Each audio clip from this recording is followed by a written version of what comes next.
Oke guys, welcome back to Daily Charting with Toshi, di mana kita akan daily chart your favorite cryptocurrencies. Oke, dan sekarang kita masuk ke DCWT sesi kedua, di mana kita akan membahas lebih ke altcoins. Jadi kita bisa lihat di sini overall masih Bitcoin dominance masih drop ya dibandingkan dengan altcoins, dan volume juga drop sebesar 24,96%. Nggak terlalu banyak berubah dari tadi pagi ya. Nah, kalau kita lihat di sini untuk BNB terjadi pump yang signifikan sebesar 9,79%. Lalu untuk Solana dia rally juga sebesar 4,53. Yang mungkin besar lagi adalah di sini Dogecoin, dia nge-pump sebesar 8,24%, Shiba juga nge-pump sebesar 8,02. Tetapi ini pump terjadi setelah koreksi yang signifikan kemarin ya. Kalau BNB beda, dia memang lagi nge-pump aja ya terus-terusan. Dalam 7 hari terakhir udah pump 15,53%. Nah, selanjutnya kalau kita lihat di sini overall ya kita bisa lihat altcoins cenderung mulai meningkat mengalahkan peningkatan BTC gitu ya. Jadi semoga lu kemarin akumulasi karena kena nih berbagai macam buy limit yang kita bahas kemarin-kemarin ya. Nah, jangan lupa juga malam ini akan keluar beberapa data penting. Yang paling gua highlight adalah di sini nih ya, yang ini kayaknya kita nggak perlu terlalu perhatiin karena ya Joe Biden sekarang jujurnya siapa sih? ya lu tahu sendiri lah, Joe Biden udah kayak senile ya. Selanjutnya kita ada di sini jam 8:30 akan ada average hourly earnings. Tapi menurut gue yang paling penting ada di sini unemployment rate ya, karena ini langsung berhubungan dengan kebijakan The Fed. Ini akan keluar jam 8:30 malam. Ya, jadi catat ya jam segini. Buat lo yang konservatif dan masih sedikit bandel buka posisi futures ya, ingat-ingat jam 8:30 akan keluar berita penting ya. Jadi boleh pertimbangkan untuk tutup posisi just in case volatility-nya tidak sesuai dengan harapan ya. Oke, kita akan masuk ke roster kita hari ini ya. Ada BNB, Cardano, Render, Phantom, Solana, dan Matic.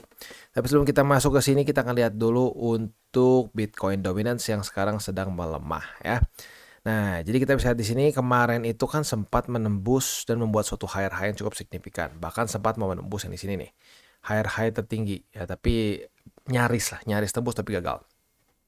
Nah, kalau kita lihat di sini, kalau lu beli waktu di daerah sini nih ya, lu beli alts di daerah sini, di daerah sini, kemungkinan porto lu akan lumayan lah, nggak gede banget tapi lumayan sedikit kerasa lebih baik dibandingkan sebelumnya. Karena saat di sini turun BTC atau Bitcoin dominance turun, nah di situ altcoinsnya mulai outperform si BTC gitu. Nah maka dari itu ya kalau gue pribadi sih ya, walaupun kalau sampai ya ini ternyata bukan yang di sini tetapi lebih kayak yang di sini, nggak apa-apa kalau menurut gua ya, karena lagi-lagi di tahap-tahap pertengahan bull market seperti ini masih oke lah ya, tetapi dengan catatan satu ya, dengan catatan lu nggak TP semua Bitcoin pindahin ke alts, nggak TP sebagian sesuai dengan cara TP yang kita bahas di di TCI ya lu boleh cek sendiri lah cara TP gua ya, cara TP gua seperti apa. Nah, kalau lu ngikutin cara TP gua, kemungkinan besar lu paling TP cuma baru masih belasan persen BTC. Nah, dari hasil profit lu TP BTC, lu mulai pindahkan ke altcoins gitu. Nah, itu yang sekarang lu masukin. Jangan lu tutup semua posisi BTC ya, jangan salah paham. Jadi bukan itu yang gua maksud ya. Oke, itu kurang lebih untuk Bitcoin dominance. Selanjutnya kita lihat sedikit indeks dolar ya. Indeks dolar tadi pagi gue udah bahas, tapi intinya apa? Masih melemah, and this is good ya. Semoga ini adalah suatu kelanjutan momentum yang cenderung menuju bearish secara makro ya. Karena kalau kita di sini sebelumnya kan ini kayak breakout nih, kayak breakout. Nah, tetapi di sini kita bisa di sini mulai terbentuk suatu lower high. Nah, lower high moga-moga lanjut ke lower low. Lower high, lower low. Nah, kalau terjadi seperti itu, indeks dolar kemungkinan besar akan semakin melemah. Dan saat indeks dolar melemah, itu adalah pertanda yang sangat baik untuk apa? Untuk risk on asset. Dan ya sesuai dengan nama ini kita ya, TCI, Toshi Crypto Indonesia. Dan ya kita tentunya pasti akan senang kalau risk on asset meningkat ya. Oke, selanjutnya kita akan geser ke roster kita hari ini aja langsung ya ke buy limit. Tetapi sebelum kita masuk seperti biasa gue akan disclaimer dulu bahwa semua konten dari TCI bukanlah financial advice. Ini semua bentuknya adalah edukasi. Lalu bagaimana cara untuk mendukung TCI? Ada banyak caranya. Lu bisa like our video, bisa share our video, atau juga bisa menggunakan link referral kita di bawah. Nah sekarang kita nggak dengar lu pesan-pesan dari sponsor kita pada hari ini. Oke, today's video is brought to you by Bybit. Dimana di Bybit ini kita bisa melakukan berbagai macam hal ya, mulai dari yang newbie sampai yang sudah advance. Buat mungkin lo merasa bahwa aduh bang, gue masih nggak ngerti nih TA, gue masih nggak ngerti charting dan seterusnya, tapi pengen akumulasi, pengen DCA murni, bisa lo tinggal masuk ke sini one click buy, dimana lo bisa pilih lo mau pakai apa ya fiatnya, lo tinggal pilih juga asetnya apa ya. Misalkan lo pengen akumulasi BTC, misalkan setiap hari Senin jam 7 pagi, misalkan gue pengen akumulasi BTC sebesar 100.000 rupiah misalkan ya, lu bisa langsung lakukan di sini. Bisa peer to peer, bisa Dana, Bank BRI dan lain-lain. Ini gila ya, bisa pakai BCA Mobile dan seterusnya. Jadi Bybit ini memang cocok banget buat orang-orang yang tinggal di Indo ya, bisa langsung pakai bank-bank yang memang sudah biasa kita pakai di Indo ya. Nah, buat yang intermediate sampai advance juga di sini ada spot, nah, dan juga ada leverage tokens, dan tentu juga ada derivatives trading, di mana kita bisa menggunakan kontrak yang USDT maupun USDC. Jadi di sini lo bisa pakai USDC ya, karena nggak semua exchanger bisa menerima untuk futuresnya pakai USDC ya. Dan tentu juga lo bisa earning bunga juga dari kripto lo dan lain-lain. Dan tentu juga di sini kita bisa melakukan copy trade ya, di mana copy trade dari Bybit ini sudah cukup terkenal ya, dan kita bisa mendapatkan keuntungan juga. First copy trade kita bisa ada protection 100 USDT loss coverage ya, dan seterusnya ya. Jadi buat lo yang tertarik bisa silakan pakai, klik di link referral kita di bawah. Dan sekarang kita masuk ke BNB. Untuk BNB, bagi lo yang sudah akumulasi di buy limit pertama atau buy limit kedua, pasti udah senyum-senyum ya, karena gila profitnya nggak main-main ya. Kalau kita lihat di sini buy limit kedua, lo berarti profit 23%. Anggap misalkan kelupaan ya, pasangnya baru di EMA 20, di besoknya masih profit gede juga di sekitar 21%. Bahkan di buy limit pertama juga nggak main-main, lo profit sebesar 17%. Intinya buat lo yang akumulasi BNB kemarin full senyum ya. Nah ini makanya kalau ada yang bilang, mana lu nggak kena buy limitnya. Nah berarti antara lu salah nonton atau jangan-jangan lu salah pasang gitu, karena kena harusnya ya. Oke, itu untuk BNB berarti buy limitnya sekarang ya otomatis jadi masih sama lagi ya.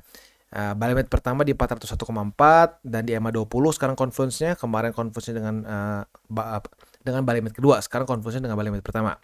Buy limit kedua di angka 392,8 dan buy limit ketiga di 375,5.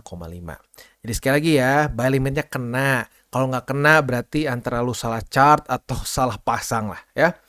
Oke, untuk posisi futuresnya gimana nih? Sekali lagi posisi futures gue ingetin ya, buat yang konservatif sampai intermediate, gue sarankan untuk jangan buka dulu lah, karena ada possibility volatility yang mungkin gak cocok dengan risk profile lo. Ya agresif silahkan, monggo hajar aja ya, mungkin lo malah paling senang sekarang lagi sangat volatile kayak gini ya. Nah buat kemarin sebenarnya yang posisi futures retest 1 retest 2 di EMA 20 sudah kena, berarti target TP-nya ya otomatis sudah kena juga di angka 401,4. Buat yang konservatif, yang agresif sebenarnya di sini nih, gue kemarin lupa bikin satu struktur tapi langsung hajar strukturnya ya di angka 419,9. Artinya lu profit antara di 3,41% atau di 7,77%. Angka cantik ya, asik banget. Untuk posisi short, ya lu lihat sendirilah. Sekarang susah ya, semua resistannya ketembus, jadi untuk posisi short kita tunggu dulu aja. Next kita ke Cardano. Untuk Cardano kondisi ini juga kemarin kan posisi long udah profit ya. Untuk buy limit ya, buy limit pertama kemarin buat yang pasang ya profit juga, tapi belum terlalu besar lah. Tapi not bad, di angka 2 ya, nyaris 2%. Buy limit pertama di angka 0,723, buy limit kedua di MA 20 atau di 0,668. Dan buy limit ketiga di 0,639. Itu untuk posisi spot di Cardano. Nah, untuk posisi futures gimana nih? Untuk posisi futures di sini ada satu struktur resisten baru ya.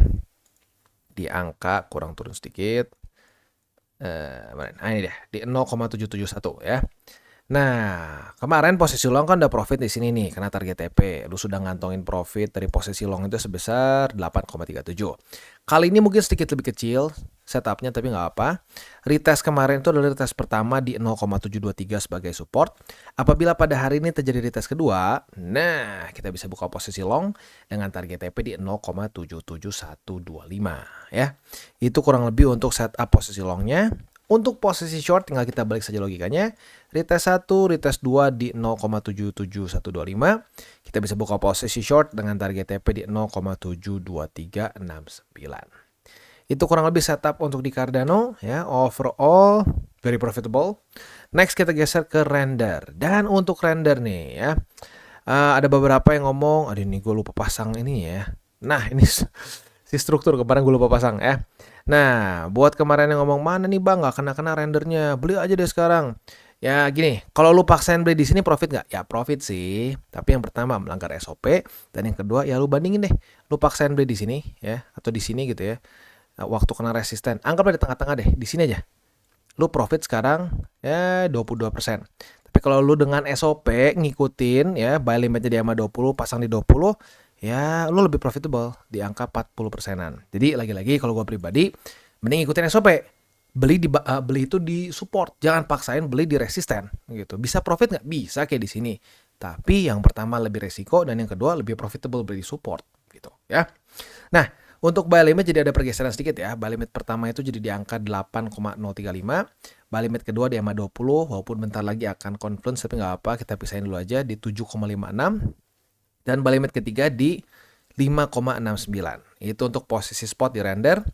Untuk posisi futuresnya kemarin nggak dapet ya karena EMA 20 jebol di sini. EMA 20 jebol, reclaim begitu. Dan ya ini semua paham ini disponsori oleh Bitcoin ya. Jadi ya ini memang ketarik oleh Bitcoin ya, which is good ya.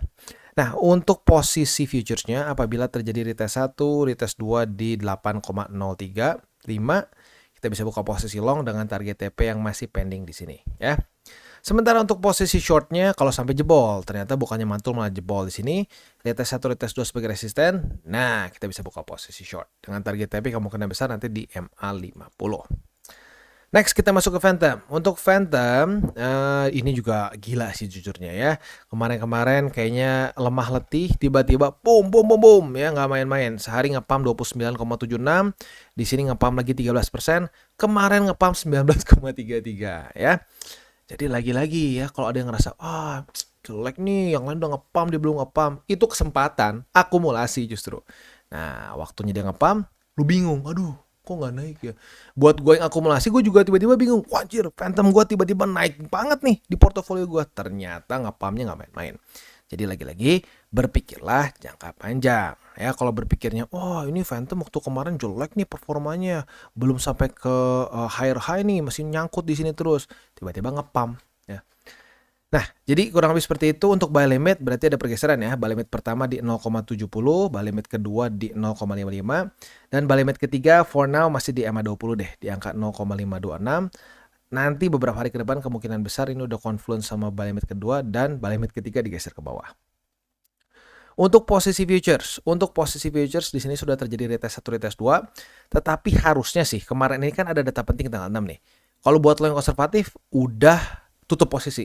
Tapi buat yang agresif kena cut loss ya. Nah, jadi makanya kalau ditanya, "Bang, untungan agresif atau konservatif?" Tergantung market gitu ya. Kadang-kadang si konservatif ini bisa lebih untung karena dia jaga lebih ngambil aman. Kadang-kadang agresif bisa lebih profitable juga karena ternyata besoknya sesuai dengan trading plan. Jadi jangan cari mana yang lebih untung, cari yang lebih cocok sama profil lu. Kalau lu profilnya konservatif ya jangan dipaksain cara agresif gitu ya. Dan kebalikannya juga, kalau lu lebih agresif, lu konservatif biasanya suka ketiduran gitu ya, malah nggak buka-buka posisi. Jadi ya pilih memang lu cocok seperti apa ya. Oke, untuk kemarin yang buy limit pertama langsung gila ya, ini asik banget. Buy limit pertama langsung profit sebesar kemarin tertinggi di 20%, di harga running di angka 15%-an profitnya. Asik ya. Untuk posisi futures apabila terjadi retest kedua pada hari ini ya, retest kedua kita bisa buka posisi long dengan target TP yang masih nanggung di sini, belum kebentuk ya. Kalau sampai jebol, retest 1, retest 2 sebagai resisten, nah kita bisa buka posisi short dengan target TP di 0,5589. Tapi buat lo yang mau sedikit lebih konservatif, mungkin boleh di struktur sini di 0,63 ya. Itu kurang lebih untuk di Phantom. Next kita geser ke Solana, dan untuk Solana dia juga berhasil mantul di buy limit pertama ya. Jadi buat yang akumulasi di sini juga udah full senyum karena nggak main-main ya, baru buy limit pertama aja lu kemarin udah profit sampai 20%-an ya.